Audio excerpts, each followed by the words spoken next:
And we're live. So, you ready? Best we got. This is from 11.2 in your textbook, Human Activity and Climate Change. So our word of the day is climate change. This is the change in long term. By long term, we mean over not decades, not centuries, thousands and tens of thousands and hundreds of thousands and millions of years, which is why the data is so hard to figure out. It's the change in long-term weather patterns in certain regions. And these changes can affect the flow of thermal energy over the entire Earth. They can cause the way that heat is transmitted across the planet to change. For example, we know that several ice ages have occurred in the past million years. That seems to be, Sarah, a fairly frequent thing with our planet. Things get really cold for a really long time, and then they don't. And we're still trying to figure out why and why not. Again, Jake, we had theories, and there's still lots of discussion. Global warming is a term you'll hear bandied about, and that refers to the global increase in average temperature. That's important because, Leah, often you'll hear people that are climate change skeptics. They'll say, well, I've got the data for the past 100 years, and in my area it's got colder. There are places on the planet, even though there are signs of global warming, where their place has gotten colder. It's the average temperature of the planet that's going up, and it doesn't mean that everywhere is going to get warmer and warmer and warmer. In fact, some places will get colder because as soon as you're changing it, the heat distribution on the Earth, Brennan, is so complicated, it's very difficult to predict exactly what's going to occur. Both the causes and the effects of global warming are unknown and controversial. You see it in the news probably every day, every other day, certainly. There's lots of discussion right now. Fossil fuels, carbon footprints, all these terms. One of the reasons it's controversial is the data is not pretty. So here is a graph going back a little over 400,000 years, and this is the change in global temperature. This is not the average temperature. This is how much it's changed over time. So you can see, for example, 400,000 years ago, the temperature started going down. Hey, I'll bet you right here was an ice age for a while. And then you can see, Mackenzie, very quickly the temperature, the average temperature went up. And then it kind of sort of went down, but you can see it's not consistent. Suddenly there's several thousand years where it gets warmer and then gets colder and colder. Probably an ice age there. Probably an ice age there. Probably an ice, in fact, ice ages there. And you can see that for the longest time it was getting, well, we just recently came out of an ice age. You go back 50,000 years, not that long ago, and most of North America was covered in ice, covered in glaciers. So you can see with the jaggedness of this graph, Darian, it's pretty tough to predict. Well, spot the pattern. It's not an easy pattern to spot, Amber. So here's what we think, here's what I'll even say fairly certain of. The enhanced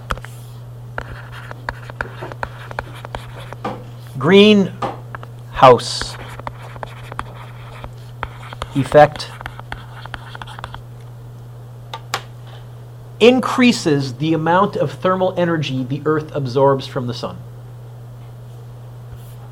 So when there's more greenhouses in the atmosphere, that equals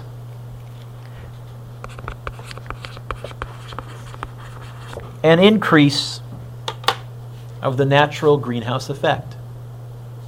What's the greenhouse effect? if you want it summarized roughly, it's sunlight hitting the earth causes things to get warmer. But that's not really the full issue. It's sunlight hits the earth, bounces off the earth, and as it bounces back through the atmosphere, it heats up the atmosphere. That's where most of our heat comes from. Depending on what it bounces off of, that can have a very, very different effect in terms of how much heat our atmosphere produces. Ice cools the earth off fairly well because it reflects almost all of the sun's energy back out into outer space. Water, not so much. Land, not so much. That absorbs most of the sun's energy and gets warmer.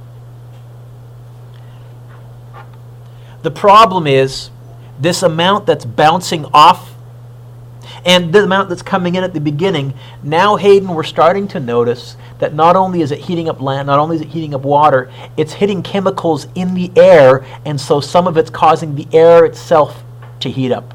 That's what we call the greenhouse effect. What are some greenhouse gases? Well, they include, what is H2O? Okay, water vapor.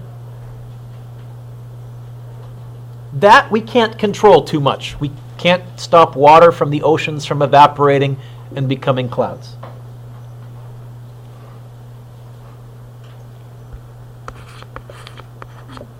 What's CO2? Carbon dioxide. Okay, that one we can control some of. There are plenty of natural sources of carbon dioxide as well, but certainly we can try and deal with that. Methane, nitrous oxide, and CFCs, which is an abbreviation for chlorofluorocarbons. Those are nasty man-made chemicals that we used in aerosols for years, and then we realized about 30 years ago, holy smokes, they're doing a lot of damage. That's been one of the few chemicals that we've been fairly successful at banning fairly worldwide. I think it's still used in some third world countries and things. So here's your word of the day. Global warming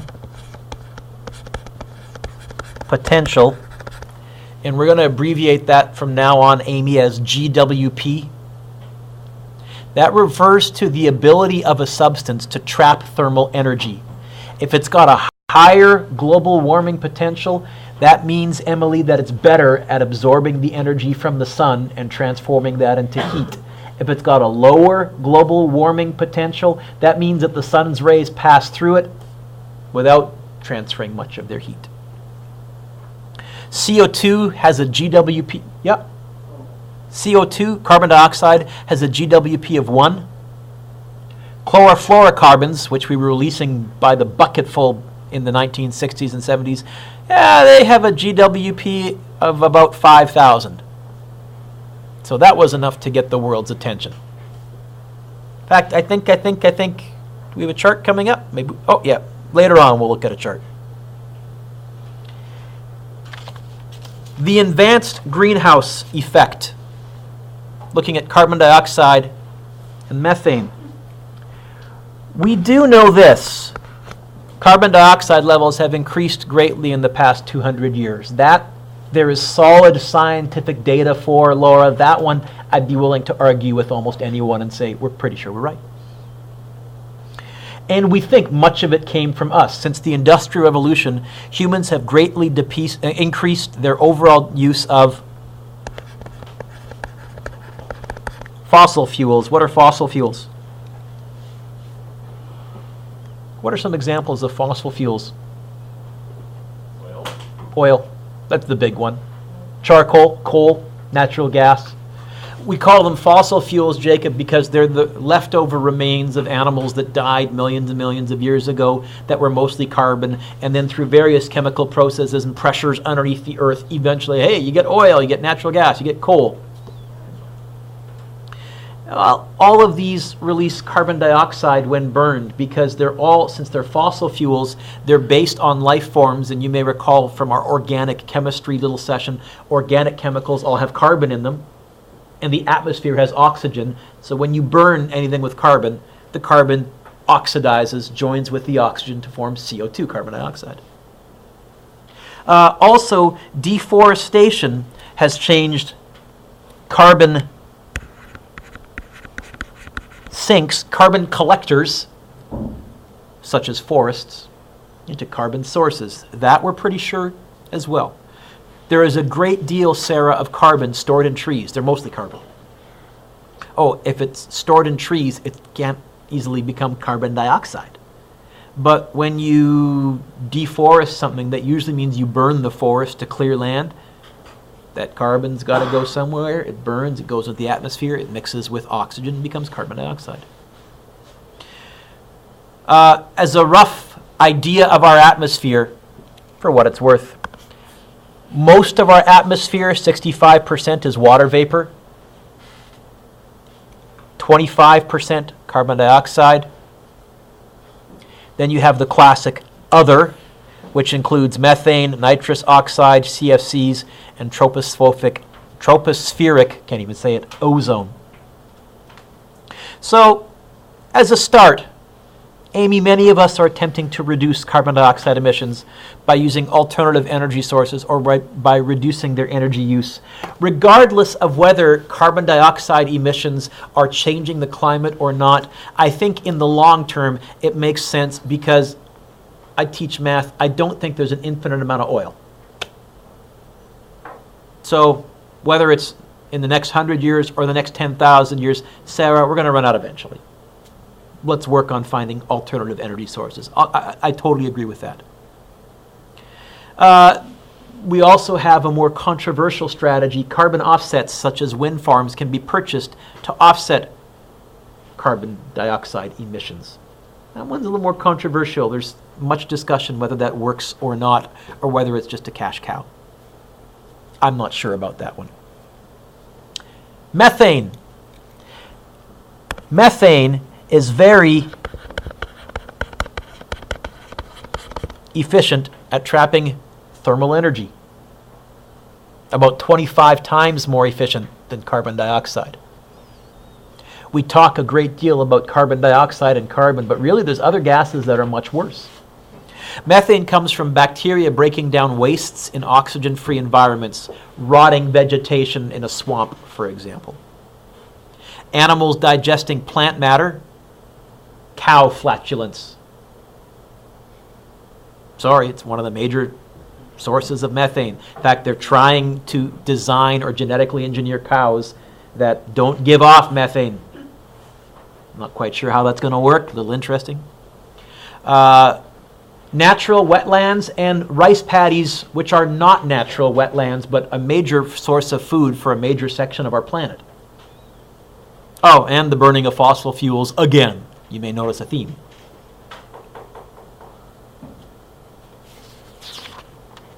What about nitrous oxide, ozone, and halocarbons? Okay. Nitrous oxide, N2O,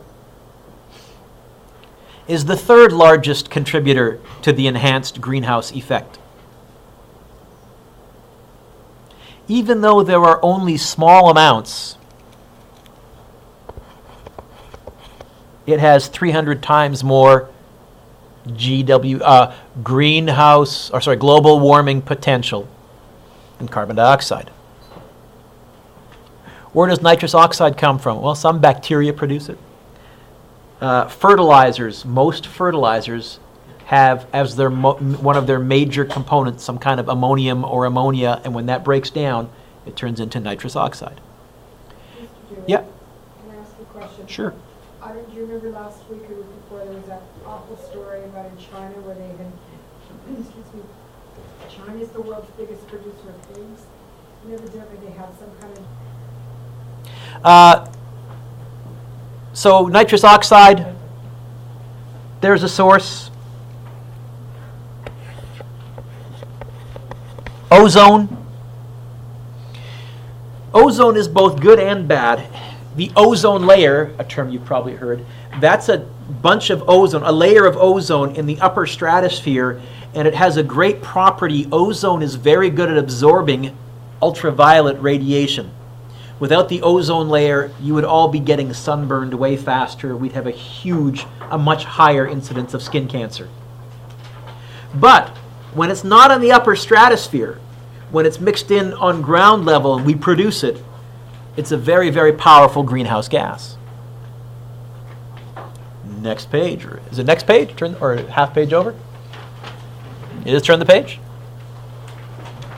This ozone comes from solar radiation reacting with pollution from the burning of fossil fuels. And, I did not know this, it's released from photocopiers and air conditioners, certain air conditioners. The last one are what are called halocarbons. These were used for decades as refrigerants because they were very, very efficient at transferring thermal energy from one thing to another. And if you can remove thermal energy from a system, it gets colder. Hey, you've got a refrigerator or an air conditioner. Most refrigerators built in the 60s and 70s used chlorofluorocarbons, CFCs. Most aerosol cans in the 50s and 60s used CFCs to keep the pressure up so that they would spray. And they are one of the main reasons for ozone depletion. We stopped mass producing them about 25, 30 years ago. It's still being produced in some areas. There was a huge hole in the ozone layer. It's still growing, but not as fast as it was growing. We're hoping maybe we stopped soon enough so that eventually in the next 30 or 40 years, it may stop growing and it may even start shrinking. Otherwise, be prepared to be wearing lots of sunblock. Bare minimum. So, little summary chart. Kenzie, carbon dioxide, it's only got a global warming potential of 1, but there's so much of it, it still does the most effect. Methane, CH4, has a global warming potential of 25. It lasts about 12 years in the atmosphere before getting broken down. Someone's phone. I think someone owes us Timbits and they'll power their phone off. Oh, it's your iPad. Timbits. Nitrous oxide. Takes about 114 years for it to vanish in the atmosphere. That means the nitrous oxide that we put into the atmosphere in your lifetimes, you won't see it vanish in your lifetimes. And you can see it's way higher, almost 300 times. And then the chlorofluorocarbons, various chemical formulas. They take about 45 years. We stopped mass producing it about 40 years ago, so we're just hopefully starting to be at the point where it's starting now, Hannah, to break down in the atmosphere, we hope. And they have a much, much higher global warming potential. Mr. Duick, will we have to memorize those numbers? No. Should you know which one's bigger and which one's smaller? Sure.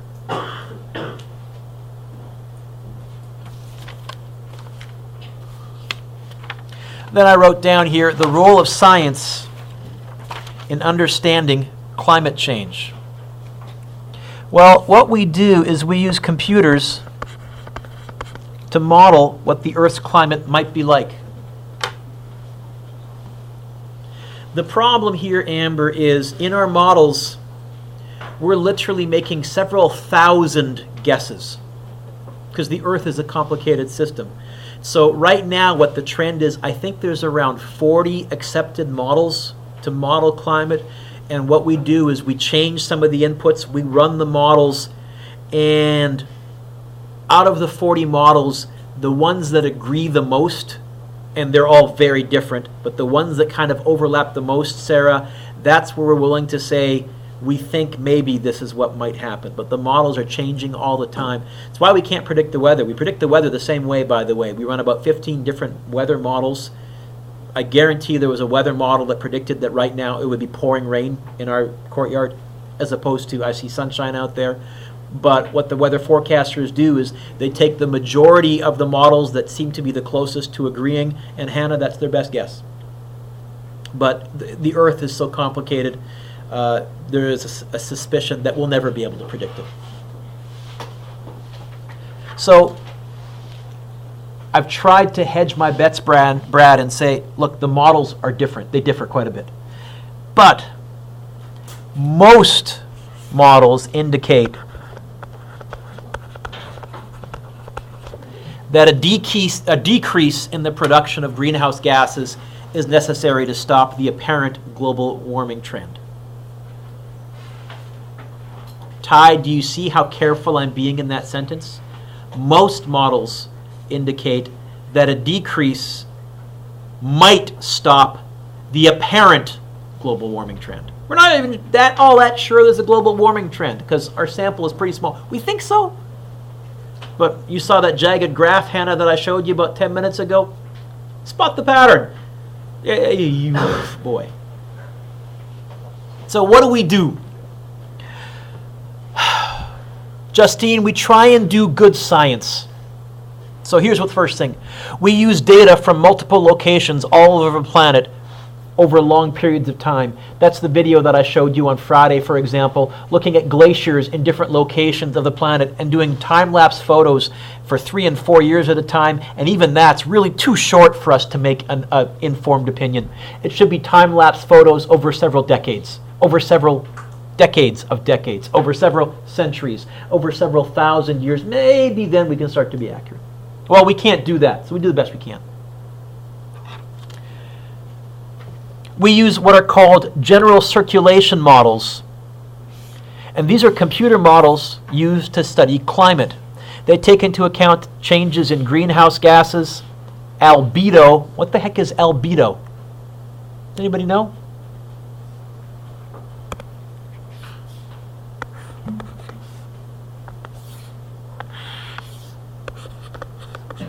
How shiny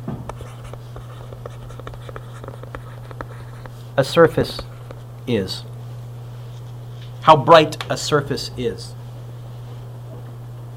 How many of you have ever been out in the summer on a hot day in the sun? There's all of you. Raise your hands. Okay?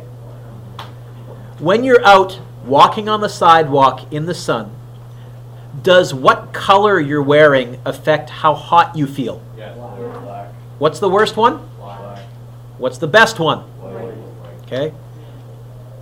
Ice reflects most of the sunlight. It has a high albedo.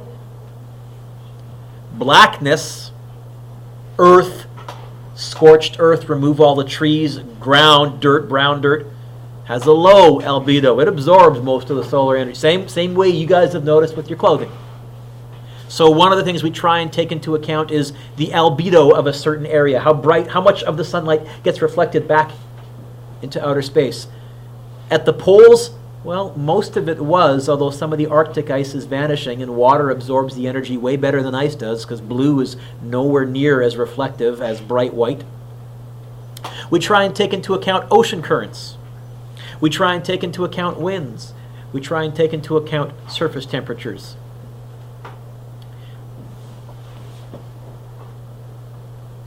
These models are also used for weather forecasting, climate analysis, and climate change predictions.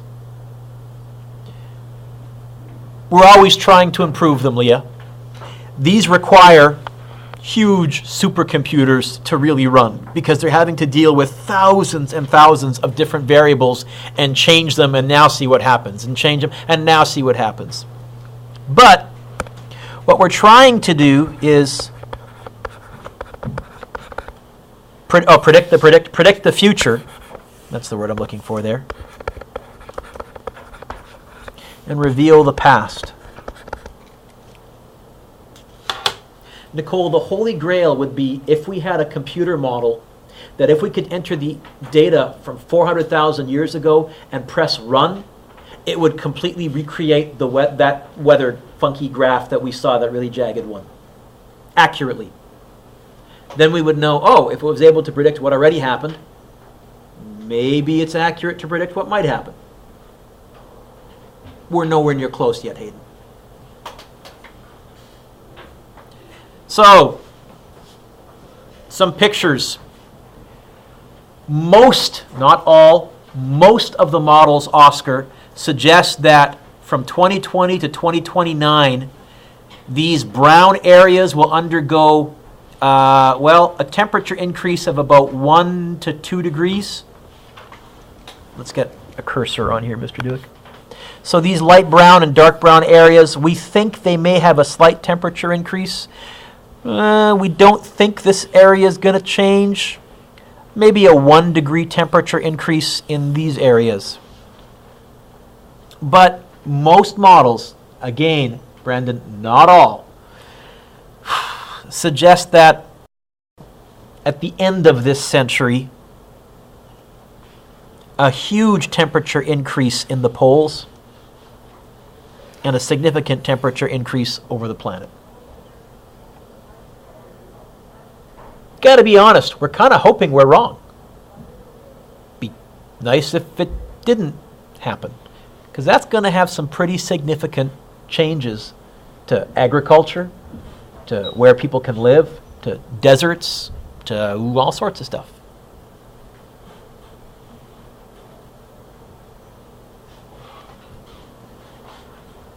What are some potential consequences if you turn the page? Is it turn the page? Yeah. Well, it could affect the way ocean currents go, which could affect how fish migrate, where fish live. A lot of our planet gets its food from the oceans. If the ice melts, sea levels could rise. You guys here live fairly close to the coast. Who knows, in 100 years, it might be Port Meadows. I wish I was joking, but really, there's a chance of that. Deforestation. Well, I've certainly noticed in the past 10 years the incidence of forest fires has gone up, but 10 years is not a long enough time, Brad, for me to say, hey, there are more forest fires now than there used to be. But I suspect if the earth gets warmer and drier, it would make sense that the number of forest fires would increase. We live in a rainy area.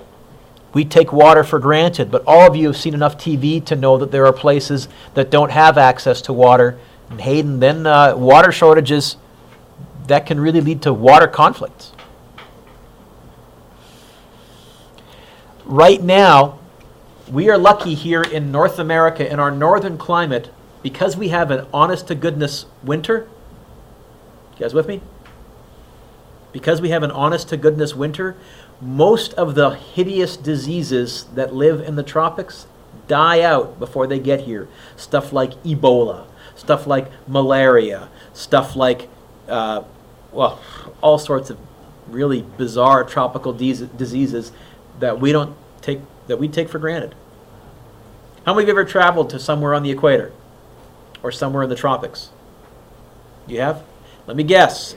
You had to get some fairly nasty shots before you went there. Yes. Did you? You don't remember? Might have been pills? Okay. I lived in South America for 3 weeks. You get 5 or 6 nasty shots. These are big ones. Painful ones. Oh, and not necessarily in your arm. Mm-hmm. Increased severity and frequency of tropical storms.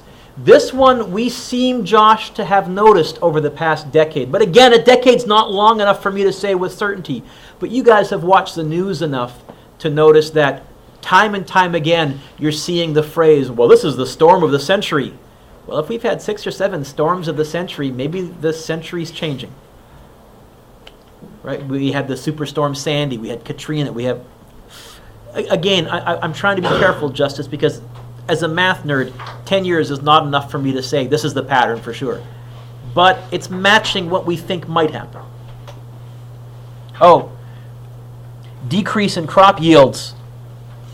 What grows food better, deserts or green fields? Green fields. What's more likely if the planet gets hotter, deserts or green fields? Deserts. So, what are some of the global impacts of climate change? Oh, this way, Mr. Dewitt. Didn't include that.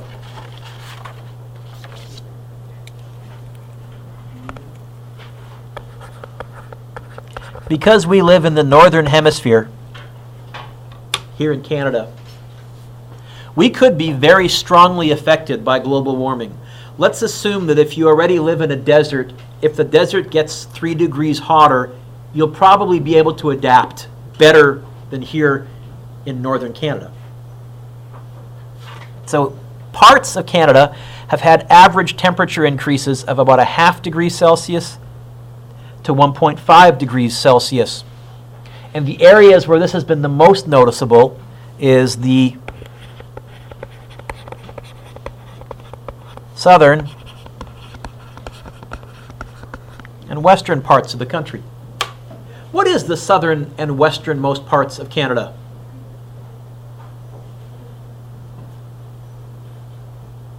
Us. We're on the west coast. We're right near the border.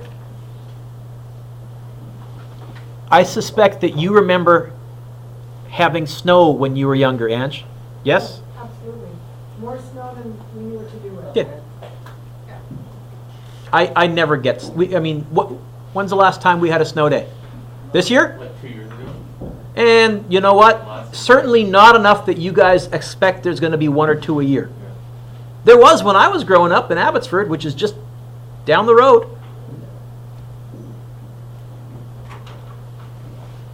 Arctic regions, also us, are losing permafrost and Arctic Ocean ice cover.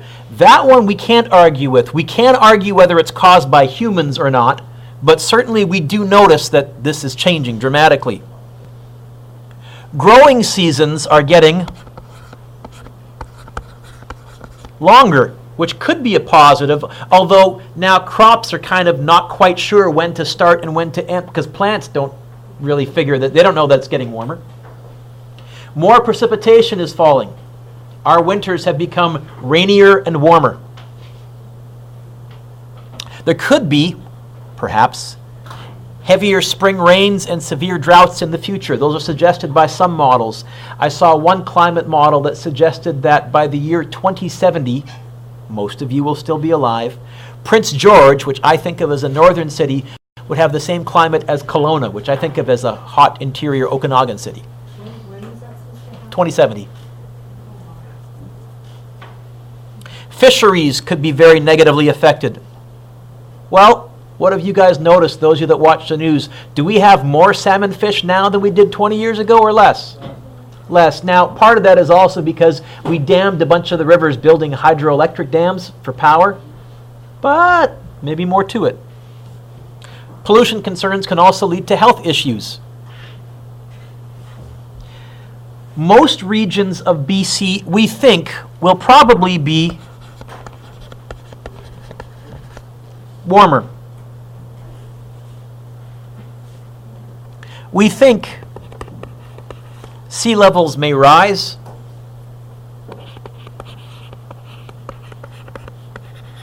Port Meadows Secondary School. And although we really take drinking water for granted because we get lots of rain here in the lower mainland, as soon as you enter the interior and the Okanagan, water from the sky is not as plentiful. They get a lot of their drinking water from rivers and lakes and reservoirs, and all of that is stored in glaciers in the winter.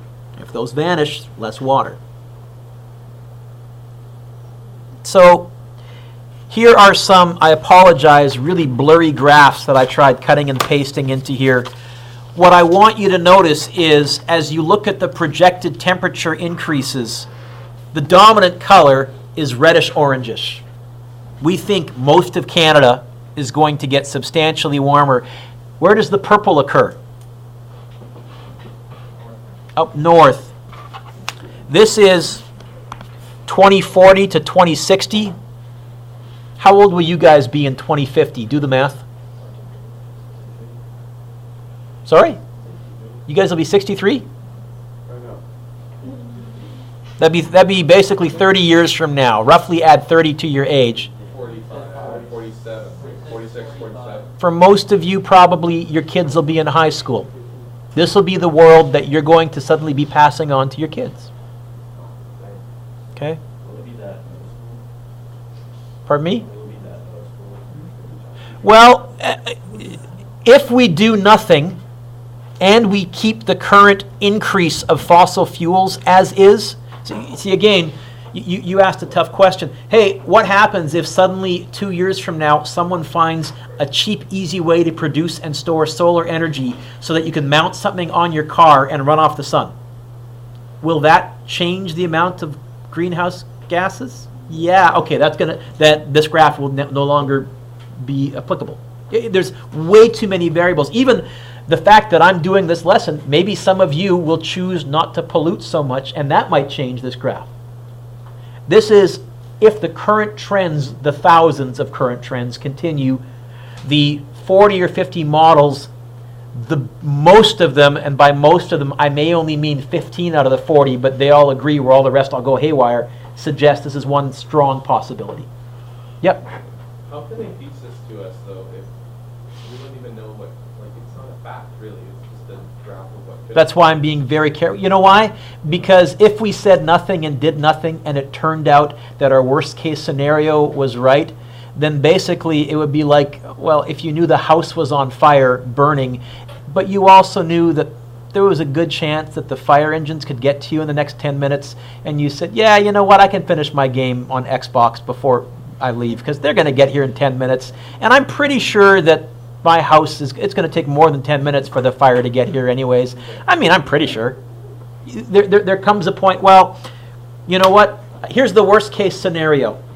We spend some money improving our planet, making our lifestyle better, and we find out we were wrong and global warming wasn't going to occur, but our light bulbs are more efficient and our appliances are more efficient and we have better, longer lasting energy sources anyhow? Oh, okay.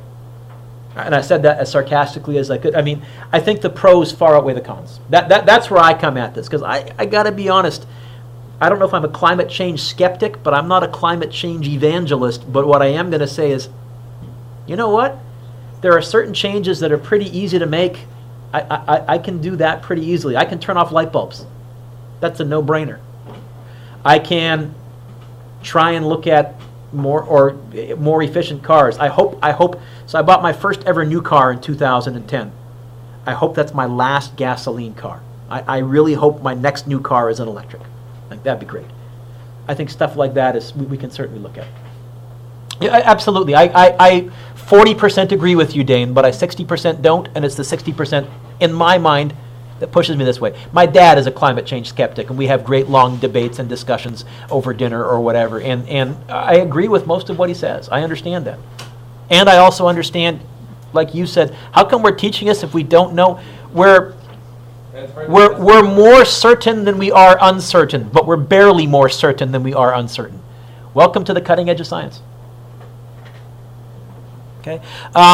Here is the projected increase from 1961 to 2060. So this is if we go back 50 years and go ahead 30 years. And here are the changes we think to the various climates that we have, if you want to see how they overlap. Sorry, it's a blurry picture. It's the best I could find. Next page. Let's look at BC, our home.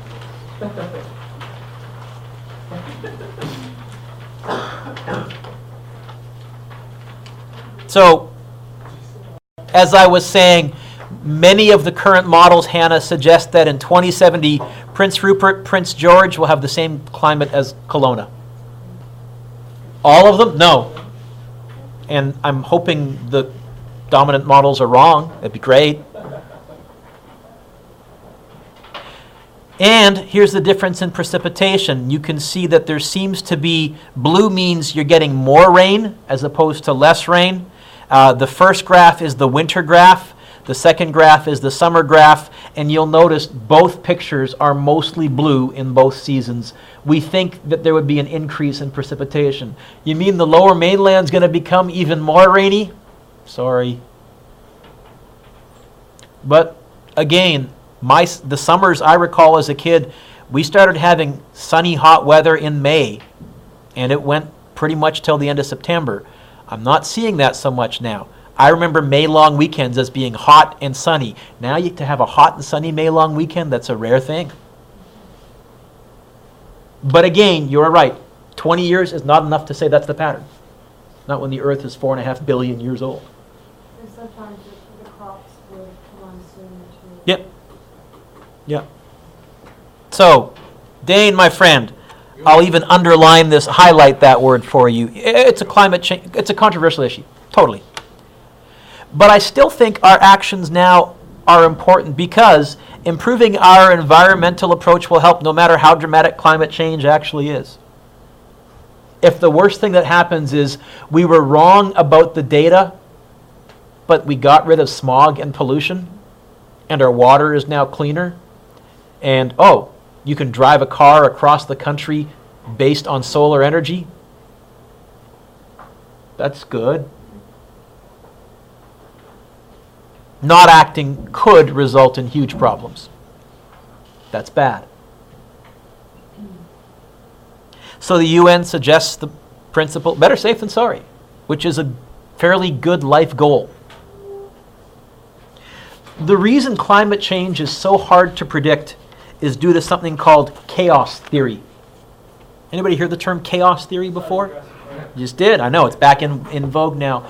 Miller, what chaos theory, it's a science, it's a mathematical branch that's only about 40 years old.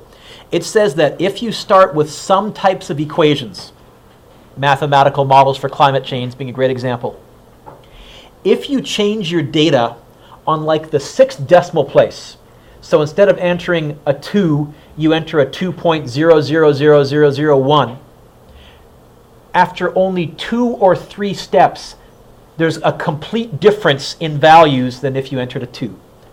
What that really means is that relatively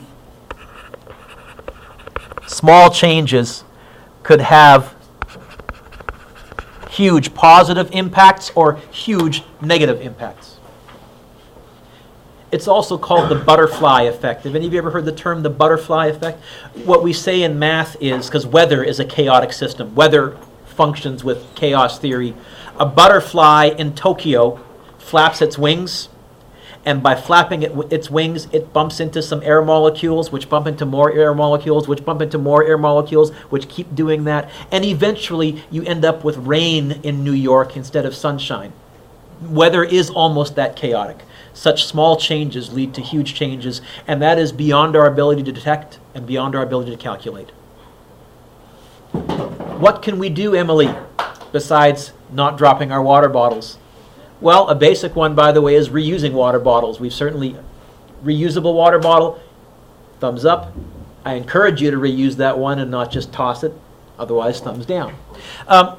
We can reduce vehicle greenhouse gas emissions. That certainly, I think, in your lifetime, Sarah, will be the magic moment where you suddenly look around when you're driving and you realize, oh, there's more electric cars than gas cars. In fact, probably in your lifetime, Amber, there's going to be a moment when you look around and you go, oh, there's fewer people driving their cars than there are people driving their cars. There's more self-driving cars than human-driven cars. Because that's also, I think, part of the future. We can reduce industrial greenhouse gas emissions. That's the one that tends to take some regulation. Dylan, there are some companies that are so honest and altruistic that they're willing to spend their profits to pollute less. Not that many. Most companies need a nudge from the government. Understandably so. And Dane, we can increase the use of energy-efficient products. We can improve indoor air quality. What's your homework? Oh, a little bit.